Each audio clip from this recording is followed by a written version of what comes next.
गर्मी में बाहर से आम का पेड़, अंदर से 50 एसी वाला ससुराल। पापा आज तो बहुत गर्मी हो रही है और कितनी देर तक काम करना है खेत में, मैं बहुत थक गया हूँ। हाँ बेटा, गर्मी तो हो रही है, बस थोड़ा सा रह गया है। ये कर लेते हैं, फिर अच्छी सब्जियां आएंगी, 4 पैसे हाथ में आएंगे। देखो अभी तो दूसरे लोग भी खेतों में काम कर रहे हैं, ऐसे हिम्मत नहीं हारते।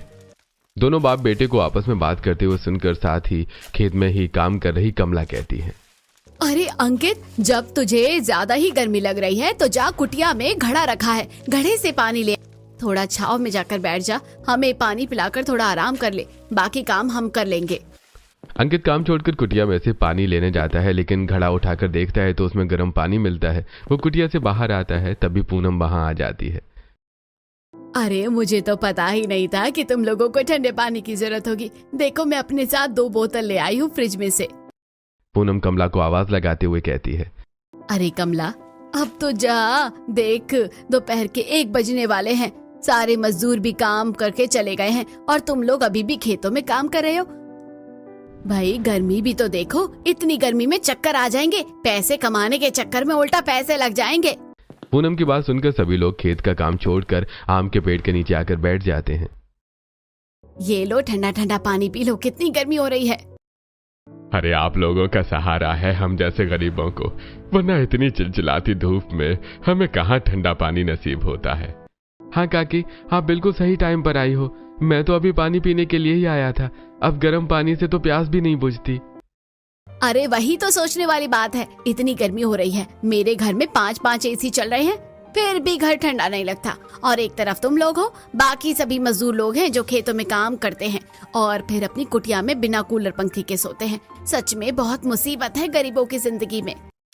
थोड़ी देर बाद पूनम अपने घर चली जाती है। दरअसल रमेश का पूरा परिवार, उसकी पत्नी, 2 बेटे और 1 बेटी खेतों में ही रहते हैं। इनके आम के 2 बड़े बड़े पेड़ हैं। एक पेड़ तो इतना बड़ा है कि उसका तना बिल्कुल देखने में एक दरवाजे की तरह लगता है। अंदर से खोखला आम के पेड़ के साथ साथ आगे थोड़ी सी जमीन का टुकड़ा है जिसमें रमेश सब्जियां और दूसरी खेती करता है, और बस इन आम और खेतों में उगी सब्जियों से ही उनकी गुजर बसर हो रही है। दोपहर में खेतों में काम करने के बाद सब लोग कुटिया में बैठ जाते हैं। तभी शिवानी कहती है, पापा देखो ना, बाहर कोई नहीं है, अब मुझे अंदर जाने दो, मुझे बहुत भूख लग रही है और गर्मी भी। हाँ दीदी, सही कह रही है, इतनी गर्मी में इस कुटिया में बैठकर तो कुछ नहीं खाया जाएगा। अरे बेटा, दिन में ऐसे बार बार अंदर जाना ठीक नहीं है, अगर किसी ने देख लिया तो बड़ी मुसीबत हो जाएगी। रमेश बच्चों को समझाता है, लेकिन वो जिद कर रहे होते हैं। तभी रमेश कहता है, अच्छा कमला, तुम बच्चों को लेकर एक एक करके अंदर जाओ, मैं तब तक बाहर देख रहा हूँ। वैसे तो सभी लोग खेतों से काम करके अपने घर चले गए हैं और रास्ते पर भी कोई नहीं दिख रहा है। पापा, इतनी दोपहर में कोई बाहर नहीं निकलता, ये तो आप लोगों का वहम है। हाँ चलो ठीक है, मैं देख रहा हूँ, तुम जाओ और मैं बाद में आ जाऊंगा। रमेश रखवाली के लिए कुटिया के दरवाजे पर खड़ा होता है। इधर शिवानी, अंकुश, प्रमोद एक एक करके आम के बड़े वाले पेड़ के तने के अंदर जाते हैं, जो देखने में दरवाजे जैसा लगता है। कमला भी चली जाती है और बाद में मौका देखते ही रमेश भी अंदर चला जाता है। अंदर एक अरबपति घर है जिसमें 50 एसी लगे हुए हैं। ये आम के अंदर बसा हुआ घर किसी महल से कम नहीं है। हर तरफ ठंडक का एहसास है। भगवान जी, पता नहीं इस दिखावे वाली गरीबी से हमें कब मुक्ति मिलेगी, वरना देखो तो हमारा घर कैसे अटलांटिक की तरह ठंडा हो रहा है और 50-50 एसी वाला घर होने के बावजूद हमें इस कुटिया में रहना पड़ता है। मैं तो परेशान हो गई हूँ। हाँ तुम सही कह रही हो, गर्मी में तो बस ऐसा मन करता है कि कभी यहाँ से बाहर निकले ही ना, लेकिन एक दिन बाहर ना निकले तो पड़ोसी तो मर जाएंगे। कहाँ गया रमेश का परिवार। प्रमोद की बात सुनकर सब लोग हंसने लगते हैं। फिर अंकुश कहता है, देखो तो पूनम काकी कैसे कह रही थी कि घर में 5-5 एसी चल रहे हैं। भाई यहाँ देखो 50 एसी में रहते हैं, लेकिन मजाल है कि कभी घमंड किया हो, किसी के आगे बताया हो या थोड़ा सा भी शो ऑफ किया हो। हाँ बिल्कुल, रिलैक्स करना तो हमारे खून में ही नहीं है, हम लोग तो एकदम सीधे साधे लोग हैं, कभी घमंड नहीं करते।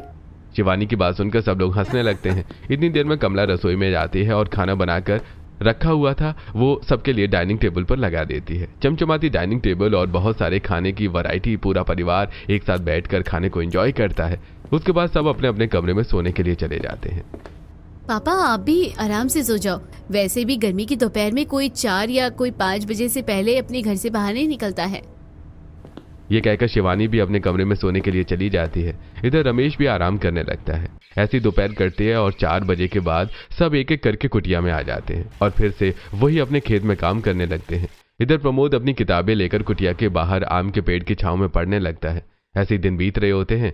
एक दिन मनोज अपने मजदूरों के साथ खेत में आता है। मजदूरों को खेत पर काम में लगाकर रमेश की कुटिया में आकर बैठ जाता है। रमेश का पूरा परिवार आम तोड़ने में लगा हुआ था। अरे भाई, लगता है रात तूफान की वजह से तुम्हारे आम खराब हो गए। देखो तो कितने सारे तो उधर गिरे हुए हैं। भाई, सारी मुसीबतें गरीबों के हिस्से लिखी है भगवान ने। सोचा था इस बार आम काफी अच्छे हुए हैं, अच्छी खासी कमाई हो जाएगी तो वक्त की रोटी खा लेंगे आराम से, लेकिन भगवान को तो कुछ और ही मंजूर था। तूफान की वजह से सारे कच्चे पक्के आम झड़ गए हैं। बस ये कुछ ही हाथ लगे हैं, अब इन्हें ही बाजार में बेचने जाऊंगा। अरे भाई, तू फिक्र मत कर, तुझे भूखा नहीं रहने देंगे हम। तेरे साथ हैं, तुझे किसी चीज की जरूरत हो तो बताना। गांव वालों की नजरों में रमेश का परिवार बहुत गरीब है, इसलिए वो उसे सपोर्ट करते हैं। इधर पूरा परिवार मिलकर आम तोड़ता है, फिर उन्हें धोकर टोकरियों में भरकर अपने बेटों के साथ बाजार में बेचने चला जाता है। सारे आम बेचने से जो पैसे मिलते हैं उनसे ये घर के लिए सामान खरीदते हैं। रास्ते में आते हुए अंकुश कहता है, पापा, इन सब पैसों में से अपनी किताबें खरीदूंगा। आपको पता है ना, अगले महीने मेरा एग्जाम है। मैं भी भैया की तरह पढ़ लिख कर वकील बन जाऊंगा। अंकुश ऐसे ही बातें करते हुए आ रहे होते हैं कि रास्ते में एक भिखारी मिलता है। अरे, मैं 2 दिन से भूखा हूँ, मैंने कुछ भी नहीं खाया। अगर तुम्हारे पास कुछ खाने को हो तो कृपा करके मुझे खाना दे दो, बहुत भूख लगी है। रमेश को भी भिखारी पर दया आ जाती है और वो अपने साथ घर के लिए जो राशन लाया था उसमें से कुछ खाने की चीजें वो भिखारी को दे देता है। साथ में बचे हुए आम भी वो भिखारी को दे देता है। भगवान तुम्हारा भला करे। अरे, मैंने तो 2 दिन से कुछ भी नहीं खाया था। भिखारी रमेश को बहुत सारी दुआएं देता है। उसके तन पर पूरे कपड़े भी नहीं थे। रमेश ने आज ही अपने लिए एक नया कॉटन का कुर्ता खरीदा था। रमेश वो भी भिखारी को दे देता है और वहां से अपने बेटे के साथ कुटिया में आ जाता है। इधर पिंकी भी रमेश को इस भिखारी से सामान देते हुए देख लेती है। देखो तो रमेश का परिवार खुद खाने के लाले पड़े रहते हैं, लेकिन दूसरों को खिलाकर चलता है। मानना पड़ेगा इन्हें भी। हाँ, दिल के तो बहुत अच्छे हैं ये सब। दूसरों की नजरों में तो रमेश गरीब है, लेकिन वो दयावान भी है। उसके पास भले ही कुछ ना हो, पर वो अपना सब कुछ दान में देने को हमेशा तैयार रहता है। ऐसे कुछ दिन बीत जाते हैं। रमेश का पूरा परिवार दिन में खेतों में काम करता है, रात में 50 एसी की हवा में आराम से सोता है, जिसकी गांव वालों को कानों कान खबर नहीं है। वैसे तो रमेश का बड़ा बेटा प्रमोद वकील है, लेकिन वो भी अपने बाप की तरह काफी दयावान है। वो गरीब लोगों का केस लड़ता है और उनसे बिल्कुल मिनिमम फीस लेता है और उसी पैसों को अपने घर भेज देता है और ऐसे ही बस उनका गुजारा हो रहा है। दूसरी तरफ प्रीति अपने दोस्त दीपिका के साथ शॉपिंग करने जा रही होती है। दोनों कार में हैं। प्रीति ड्राइविंग कर रही है। अचानक से एक गरीब उसके कार के आगे आ जाता है। प्रीति जोर से ब्रेक मारती है और दोनों आगे की तरफ उछल कर गिरती हैं। प्रीति कार से उतरती है। अंधे देखकर नहीं चल सकता क्या? तेरे बाप का रोड है जो बीचों बीच चल रहा है। अभी चढ़ जाती तेरे ऊपर कार तो इल्जाम मुझ पर लगता कि लड़की ने गरीब पर गाड़ी चढ़ा दी। तुम्हारे जैसे गरीब लोग ही तुम्हारी वकालत करने के लिए आ जाते हैं। तुम्हारी गलती कोई नहीं देखता। मैम साहब, गलती हो गई, मेरा ध्यान नहीं था। तो निकल जाए यहाँ से, आगे से देखकर चलना। प्रीति गुस्से में वापस से कार में आकर बैठ जाती है। अरे बस यार, जाने भी दे। क्यों अपना मूड खराब कर रही है? अब शांत हो जाए, ले ठंडा पानी पी लिया और चिल कर। यार, मुझे इन गरीबों पर ना बहुत गुस्सा आता है। एक तो देखो, इनकी वजह से हमारी सोसाइटी कितनी बेकार लगती है। सच में मेरा बस चले ना कि मैं इस पूरे देश में इन गरीबों का ट्रांसफर करा दूं। दरअसल प्रीति रमेश के दोस्त धर्मपाल की इकलौती बेटी है। धर्मपाल बहुत अमीर आदमी है और उसकी दौलत, शानो शौकत, लाड़ प्यार ने प्रीति को बिगाड़ रखा है। प्रीति की माँ बचपन से ही उसे छोड़कर चली गई थी। धर्मपाल ने उसे अकेले पाला है। दीपिका प्रीति को शांत करती और फिर दोनों शॉपिंग पर निकल जाते हैं। वो महंगे महंगे चीजें खरीद कर वापस लौटती है। ऐसी प्रीति की लाइफ बहुत अच्छी चल रही होती है। इधर एक दिन पिंकी कमला की कुटिया में जाती है। कमला बहन, अरे ओ कमला बहन, अरे कहाँ गए सब के सब? यहाँ पर तो कोई भी नहीं है। लगता है खेतों में काम कर रहे होंगे। बाहर देखती हूँ। कुटिया में किसी को न देखकर पिंकी बाहर निकलकर खेतों की तरफ देखने लगती है। इधर पिंकी की आवाज आम के अंदर बने अरबपति घर में मौजूद लोगों को सुन जाती है। मम्मी, लगता है बाहर पिंकी आंटी आई है। अरे ये तो आज ही पूरे गांव में खबर फैला देगी कि हम लोग कुटिया में नहीं थे। मम्मी, मैं देखती हूँ। शिवानी अंदर से थोड़ा दरवाजा खोलकर देखती है तो पिंकी खेतों की तरफ खड़ी है। तभी शिवानी कमला को आराम से बाहर निकाल देती है। कमला कुटिया में से आते हुए लगती है और पीछे से आकर पिंकी को बोलती है और पूरा परिवार भी धीरे से कुटिया में आ जाता है। पिंकी बहन, क्या हुआ? क्यों शोर मचा रखा है? अरे अभी तो तुम यहाँ पर नहीं थी, इतनी जल्दी कैसे आ गई? तभी पीछे से शिवानी बोलती है, आंटी हम तो यही थे, भला इस कुटिया के अलावा हमारा कहाँ ठिकाना है, हम कहाँ जाएंगे? पूरे परिवार को एक साथ कुटिया में देखकर पिंकी हैरान हो जाती है। आंटी अब ये तो बता दो, आप कहने क्या आई थी? अरे कुछ नहीं, मेरे पोते का जन्मदिन है और आज सबका खाना मेरी तरफ से ही है, सोचा एक दिन तुम लोगों को अच्छा सा खाना खिला ही दूं। हाँ बहन, एक तुम ही हो जो हमारा अच्छा सोचती हो, हम जरूर आएंगे। ये कहकर पिंकी वहां से चली जाती है। थोड़ी देर में शाम होती है। पूरा परिवार पिंकी के घर खाने पर जाता है। पिंकी के घर में एसी चल रही है, लेकिन ये ठहरे 50-50 एसी में रहने वाले लोग तो इन्हें तो 2 एसी की हवा में भी गर्मी लगती है। तभी निकिता कहती है, क्या हुआ शिवानी दीदी, आपको तो एसी में रहने की आदत नहीं है ना? ठंड लग रही है क्या आपको? कम करूँ क्या टेम्परेचर? हाँ भाभी, थोड़ा कम कर दो ना। देखो मैं तो जब से एसी में आई हूँ मुझे तो छींकें आ रही हैं और जुकाम भी लग रहा है। निकिता एसी को कम टेम्परेचर पर सेट करके चलाती है। थोड़ी देर में सब लोग खाना खाते हैं। वाह भाई वाह, मजा आ गया। सच में ऐसा खाना तो हम लोगों को नसीब ही नहीं होता। रमेश इनके खाने की बहुत तारीफ करता है। थोड़ी देर में पूरा परिवार घर वापस आ जाता है। रात हो गई थी तो सब लोग सीधा आम के अंदर बने अरबपति घर में चले जाते हैं। भाई कोई एसी चलाओ रहे और 16 टेम्परेचर पर कर दो, एक भी एसी बंद नहीं होना चाहिए, पूरे 50 एसी चलने चाहिए। सच में मुझे यहाँ पर इतनी गर्मी लग रही थी और ऊपर से ये कह रही है कि तुम्हें तो एसी में रहने की आदत नहीं है, ठंड लग रही होगी, पागल कहेगी। शिवानी की बात सुनकर सब लोग हंसने लग जाते हैं और ऐसे ही सब अपने एसी चलाकर आराम से कंबल ओढ़ के सो जाते हैं। सुबह होते ही अपने आम के घर से बाहर निकल जाते हैं और अपने खेतों में काम करने लगते हैं। ऐसे ही दिन बीत रहे होते हैं। आज प्रमोद भी छुट्टी में घर आया है। जैसे ही प्रमोद अपनी कुटिया में आता है, आसपास के लोग उससे मिलते हैं, थोड़ी देर बैठकर बातें करते हैं और उसके बाद पूरा परिवार अपने 50 एसी वाले घर में चला जाता है। वहां बैठकर सब लोग बातें कर रहे होते हैं। तभी रमेश के छोटे फोन पर फोन बजता है। रमेश फोन उठाता है। फोन की दूसरी तरफ धर्मपाल है। रमेश, मैं तुझसे मिलना चाहता हूँ, जरूरी काम है, जितना जल्दी हो सके तुम मुझसे मिलने आ जाओ। यह कहकर धर्मपाल फोन रख देता है। रमेश थोड़ा उदास हो जाता है। क्या हुआ पापा, परेशान क्यों हो गए? मुझे लगता है धर्मपाल की ज्यादा तबीयत खराब है, मुझे जाना पड़ेगा। रमेश अपने अरबपति घर में से निकलकर छोटी सी साइकिल उठाकर धोती कुर्ता पहनकर धर्मपाल के घर निकल जाता है। धर्मपाल की बहुत बड़ी कोठी है। इसमें बाहर सिक्योरिटी गार्ड लगे होते हैं। रमेश का गरीबी वाला भेष देखकर उसे अंदर आने से मना कर देते हैं, लेकिन जब प्रीति धर्मपाल से कंफर्म करती है तो रमेश को घर में आने की परमिशन मिलती है। इधर प्रीति रमेश को देखकर सोचती है, पता नहीं ये कौन है जिन्हें पापा इतनी तवज्जो दे रहे हैं। देखने में तो बड़े ही गरीब और भिखारी से लग रहे हैं। पता नहीं पापा ने भी कैसे कैसे दोस्त बना रखे हैं।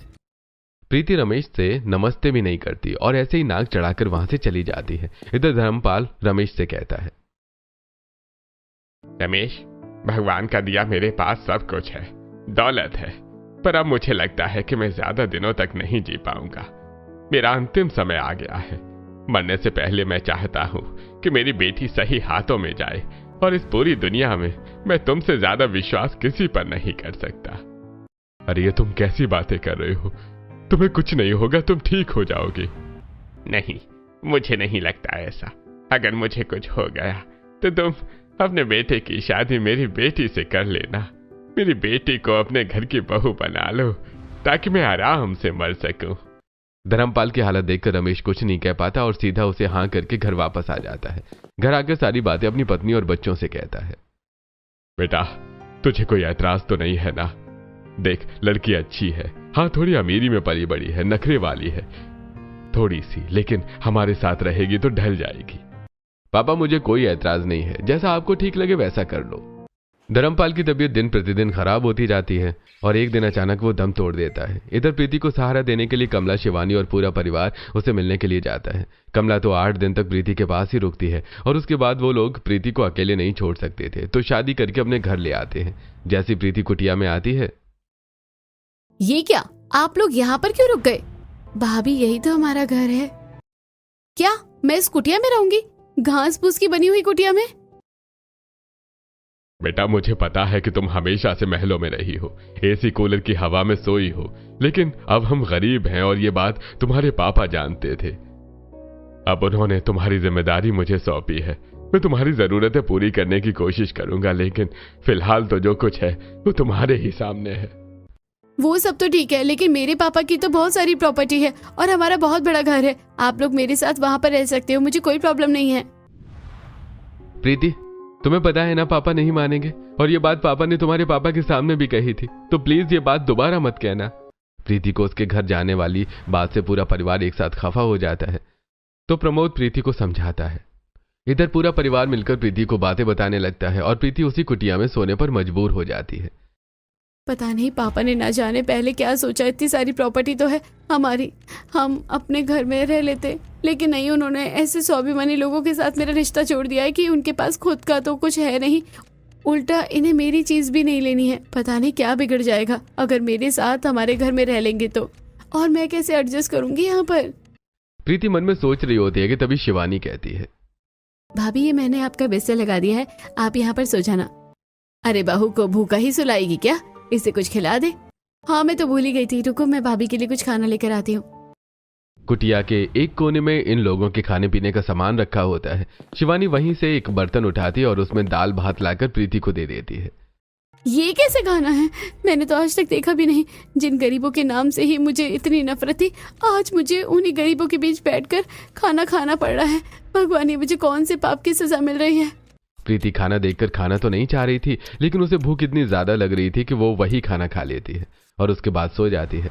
रात में मच्छर, जानवरों की आवाज, इन सब की वजह से उसे नींद नहीं आती और वो बार बार प्रमोद को उठाती है। प्रमोद उठो ना, देखो बाहर जंगली जानवर बोल रहे हैं। अरे वो जंगल यहाँ से बहुत दूर है और झोपड़ी में नहीं आएंगे, तुम आराम से सो जाओ, मुझे भी सोने दो। प्रीति जो महंगे मखमल के गद्दों पर सोने वाली और एसी की हवा में रहने वाली थी, आज झोपड़ी में उसे बिल्कुल भी नींद नहीं आती। मच्छर, मक्खी, जानवरों की आवाज, इन सब की वजह से वो पूरी रात नहीं सो पाती। ऐसी सुबह होती है, कमला उसे जल्दी उठा देती है। बेटा नहा धोकर तैयार हो जाओ, आज तेरी मुंह दिखाई है, पड़ोसने तुझे देखने आएंगी। पर मम्मी नहाना कहाँ है, यहाँ पर तो मुझे कोई वॉशरूम दिखाई नहीं दे रहा। तभी अंकुश हंसता हुआ आता है। भाभी वो देखो बाहर ट्यूबवेल दिख रहा है ना, आपको वहीं पर नहाना है। क्या, यहाँ खुले में? यहाँ पर तो सब लोग हैं, यहाँ मैं कैसे नहाऊंगी? अरे भाभी इतना भी क्या सोचना, मैं और मम्मी रोजाना वहीं पर तो नहाते हैं, चलो मैं चलती हूँ आपके साथ। शिवानी प्रीति को लेकर ट्यूबवेल पर चली जाती है। प्रीति को तो खुले में नहाने की आदत थी ही नहीं, वो बड़ी मुश्किल से वहां आती है। उसे ऐसा लग रहा है जैसे खेत में काम करने वाले लोग सब उसे देख रहे हैं। जैसे तैसे करके वो एक डुबकी लगाती है और बाहर आ जाती है। शिवानी अब कपड़े कहाँ बदलने हैं, क्योंकि कुटिया में तो सब लोग बैठे हैं, आइए मेरे साथ। शिवानी प्रीति को आम के पेड़ के पीछे ले जाती है। ये देखो आम का पेड़ इतना बड़ा है, इसके पीछे आप आराम से कपड़े बदल सकती हैं। ये एक दीवार की तरह काम करता है, और आपको ज्यादा शर्म आ रही है तो मैं दुपट्टा इधर लगा देती हूँ। एक तरफ शिवानी दुपट्टा पकड़कर खड़ी हो जाती है। प्रीति बड़ी मुश्किलों से कपड़े चेंज करती है और कुटिया में आ जाती है। इधर पड़ोसनी भी उसे देखने के लिए आ गई थी।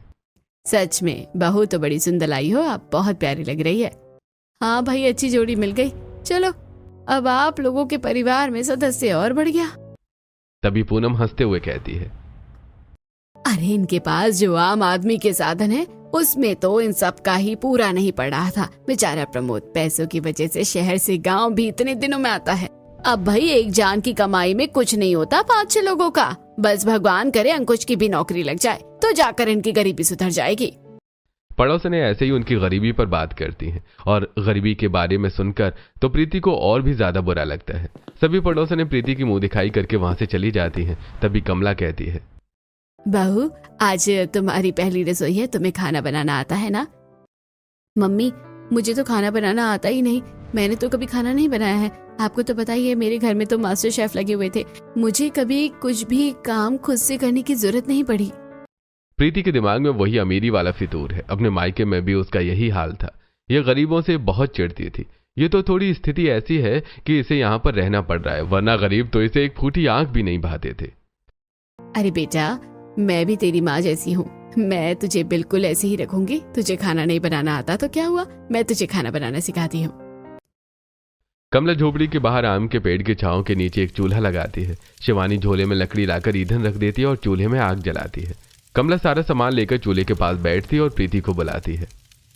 बहू आजा, मैं तुझे हलवा बनाना सिखाती हूँ। मम्मी चूल्हे पर खाना बनाना है? घर में गैस नहीं है क्या? बेटा हम गरीब लोग हैं, हमें क्या पता गैस कैसा होता है। गैस हमारा तो यही है, बस हम तो इसी पर खाना पका कर खाते हैं। बेचारी प्रीति ने कभी चूल्हा देखा भी नहीं था और आज अपनी सास के साथ चूल्हे पर खाना बनाना पड़ रहा है। धुएं की वजह से उसकी आंखों में आंसू आ जाते हैं और इतनी ज्यादा गर्मी में वो पूरे पसीने से लथपथ हो जाती है। तभी उसे ऐसे परेशान देखकर रमेश और शिवानी दूर खड़े होकर आपस में बात करते हैं। पापा मुझे बहुत बुरा लग रहा है, अरबपति ससुराल की बहू होने के बावजूद ये चूल्हे पर खाना बना रही है और 50-50 एसी वाला घर होने के बावजूद हमारी बहू को झोपड़ी में सोना पड़ रहा है। बेटा ये जरूरी है, हम भी ऐसा नहीं चाहते थे, लेकिन प्रीति का जो माइंड सेट है उसे बदलने के लिए ये हमें करना पड़ेगा।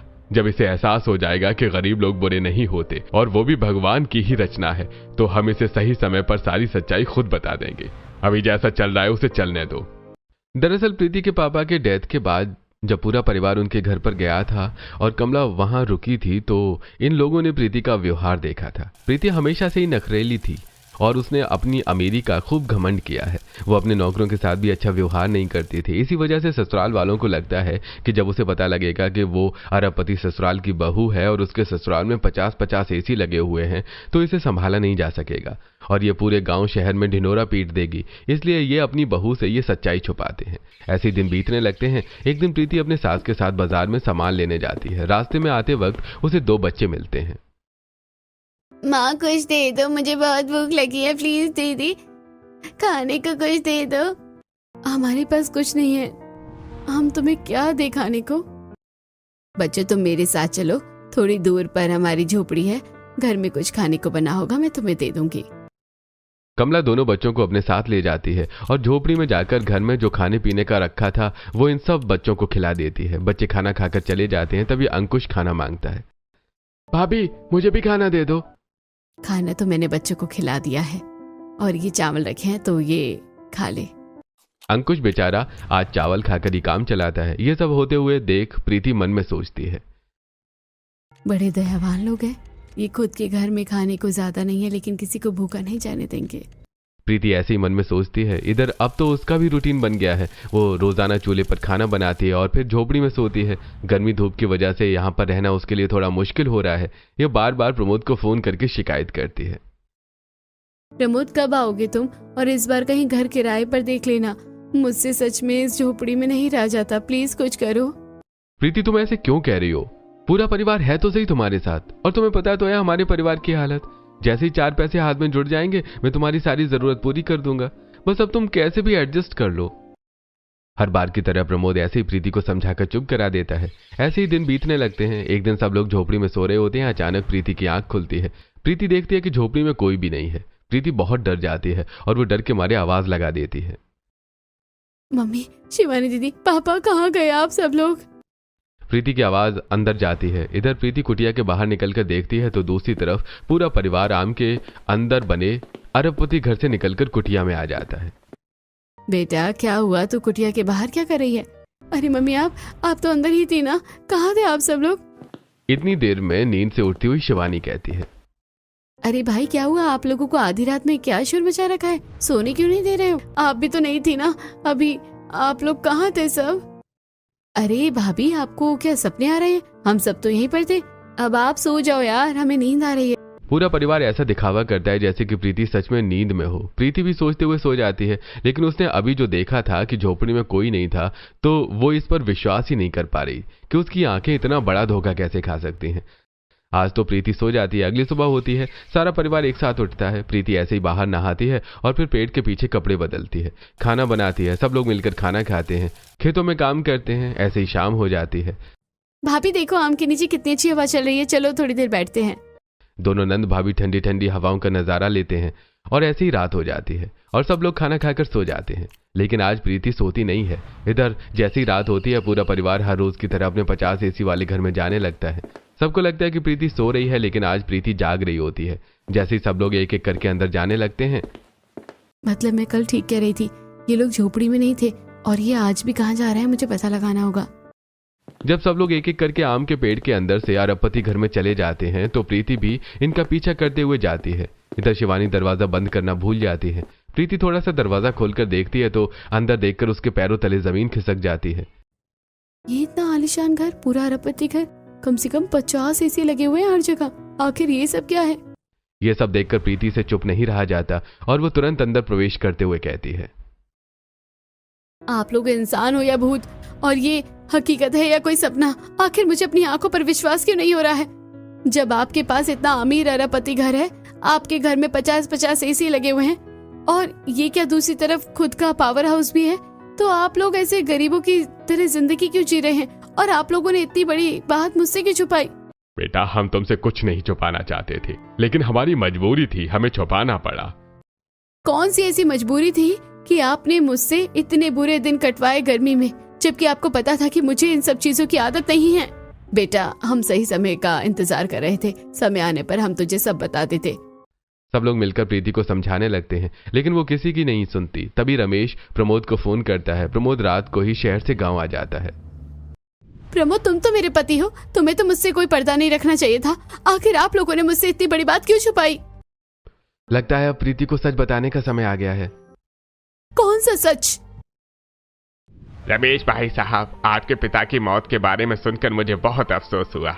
हमारे पास तो उनका आना जाना लगा रहता था। हाल ही में रमेश के पापा की मौत हो गई है और आज ठेकेदार हाथ में कुछ कागज लिए इनके घर पर आता है।